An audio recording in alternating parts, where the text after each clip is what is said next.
Today I'll be reading a bit from some stuff I learned from Rachamim Weiss, who wrote the book Gateways into Your Heart, based on the fiery teachings of the Baal Shem Tov and his Einikel.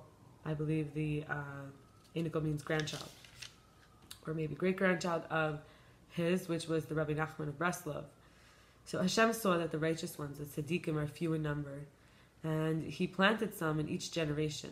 That's from the Talmud. And some sayings from the Baal Shem Tov, who is the master of the good name, who started the Hasidic lineage and met the Messianic revelation in a being who told him, when your teachings spread everywhere, of the unification. So he said some things, a Jew is never alone, for wherever he is, God's with him, Hashem. He said every Jew is a limb of the divine presence, and wherever a person's thoughts are, that's where he is. So what is a Jew is what he's thinking about. So in other words, if you're mighty, you're thinking of mighty things. If you're grateful, you're thinking of great things that are great. If you are humble, you're thinking of greatness, right? And so really just like focusing on the greatness. So it's what tzaddikim promised must be fulfilled in heaven, because God makes it happen, because they are in touch with greatness. They are in most alignment with greatness, and the eye will see and the ear will hear. The Baal Todo, which is his disciple, recorded his teacher saying the eye deserves to see one end of the world to the other. The ear deserves to hear what is pronounced in the upper firmaments, but it's only due to our transgressions that our godly neshama, our soul, has been exiled, that our sight and hearing are now so limited. We must conquer our evil inclination and triumph over the three impure husks of the Sitra Achra, which are idolatry, adultery, and bloodshed. Sitra Achra means others died. So adultery could be anything where we're like adulterating, where not just the loyalty and fidelity, but like corruption, right? Idol worship. So it's not just like physically carving something, but like serving forces, serving groups that are supposed to be not more than a placeholder of a representation of how every organ is necessary, but not that they are the most important in a physical form, more than what they represent. And then bloodshed, of course, like stealing someone else's life, consciousness, time, for no reason. So what we instigate in this world is echoed in the higher worlds. If a Jew treats a fellow Jew with kindness and mercy, then the Almighty's mercy is awakened. The inner dimensions of recognize that which is above you is that what we do in this physical world will reverberate in all of the godly, divine, heavenly realms, the celestial planes. And regarding the angels, the Jews praise hourly, while the angels praise once a day, or once a week, month, year, or even once every 50 years, or once ever. Each one is basically an energy that matches a specific set of grid, like the coordinates. Versus we say our third word, theirs is they say 3 words, holy, holy, holy. We say Shema Yisrael, listen. We hear right away because we go quick. And with each mitzvah, with each commandment, with each bonding, with each obedience, the Jew creates an angel, which then serves as his own personal advocate in the heavenly courts above. So they have special coordinates, and they last. Crystal, precious stone, reflection of the sea, source of wisdom. That's some of the names of angels. That's what we would say. So we could see it's also like an energy. It's like a theme. Coordinates, like, right? So that could be things like frequency and so on. So consciousness nourishes the angels, and we were created to praise our master, which is the pillar coming through a tzaddik yesod olam, a hidden tzaddik, which is not necessarily hidden, but like the pillar of the world, the foundation, but the secret foundation. Like it's like so built in that you wouldn't even see it without it, but it wouldn't exist without it properly, which is the center pillar for the world to stand on. Rabbi Nachman says there's an angel with 1,000 heads. Each head has 1,000 tongues.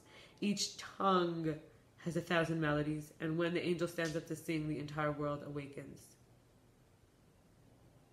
So 1,000,000 is 1,000,000 tongues, and a billion songs. There's 1 billion songs. So the entire world awakens. So Rabbi Nachman speaks of a king who owns a land card, a map of all roads and pathways in this and all worlds. And through this hand, one could find the pathway to heaven is traveled by Moses, Moshe Rabbeinu, Eliyahu was a Navi, which is Elijah the prophet, and Chanoch, which is Enoch, the one who ascended to heaven. Like, these are ones who were connected to God directly. They went straight to God. It's straight to heaven. They didn't die out of their body, and the angel of death brought them. So it says each of the king's ministers would travel the passageways revealed by this hand to renew and replenish their respective strengths and powers. And to the tikkun of rectification for each and every human fault, even the tikkun for money, was engraved on the king's hand. So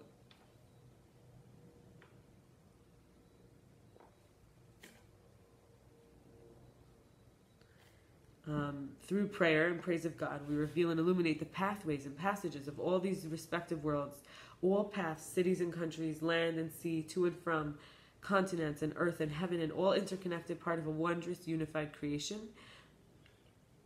All the paths enable upward mobility, elevating to higher levels.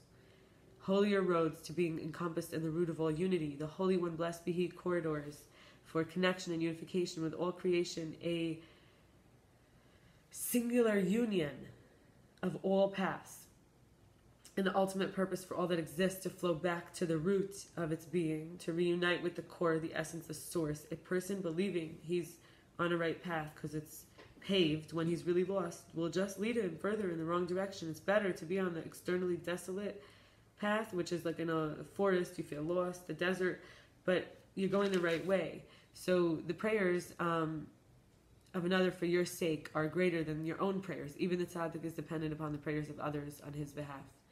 One should pray not to fall into poverty, and pray only in a house which has windows. Through prayer, one can change the identity of his predestined, divinely established match, like shidduch, like soulmate. For certain matters, community rather than individual prayer is required. The prayer of he or she who cheers the heart of a righteous person will be heard. If one is truly humble, the Holy One, blessed be He, will fulfill his prayers, even if they're only to be manifested in thought. Every person is the king's daughter. Every Jewish soul, every neshama plays the nigun. Each one has their own. The nigun is the tune. It's a supernal tune. It's a root source tune. It remedies the soul. There's 10 kinds, and it's revealed by the tzaddik, the righteous one, who has a frequency that reveals the flow from the nigun, the tune of the frequency of the tzaddik himself, his own frequency, his emanation of frequency, the nigun of the supernal emunah, the faith. Each teaching has a nigun that nourishes us, that if they come together, the truth and its melody, harmonic frequency, the vibe, right, what we call your wavelength, our tuning, right, would nullify all, like a tuning fork, with great yearning and very splendid pleasure. All souls would blossom and attach themselves to the supernal light. Literally, we call this attunement.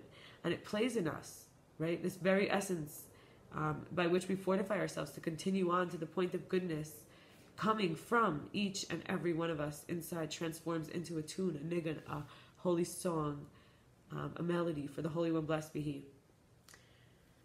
And I would like to read two more things. One is a Jeff Foster poem. This is, if abandonment is the core wound, the disconnection from mother, the loss of wholeness, then the most potent medicine is this ancient medicine, to never abandon yourself, to discover wholeness in the whole mess, to be a loving mother to your insides, to hold the broken bits in warm, open awareness, and to illuminate the sore places with the light of love. And I'm going to read Psalm 130 as per the translation of Rabbi Yael from A Way In, Jewish Mindfulness, a song of ascents. Out of the depths I call to you, Infinite One. Please listen to my voice. Please hear my pleas as I humble myself. If we were only our misdeeds, who could possibly stand? For with you, source of all, is forgiveness. We are in awe. I place my hope in the unfolding mystery. My entire being hopes. I wait with openness and hope for the divine presence. My soul yearns for the presence among those who yearn for the dawn, among all those who yearn for the dawn. Let us wait in hope for the infinite presence. For with the infinite presence is great love and understanding. The infinite presence will help us release all that is in the way of living this life. Let us look toward the presence. Let us look toward all life with hope as yeah. I was going to read something else but I'm not going to continue. I'm going to stop there. I feel very moved. And I'd like to say that I'm about to be finishing up one of the main areas where I use the materials from. I've been using one of my notebooks. I have 5 others, and then one I'm in the middle of working on with my current work. So I have 5 other ones that I will turn to continue from after just in a few days more of recordings. So thank you for spending this time with me. Wish you well. Bye.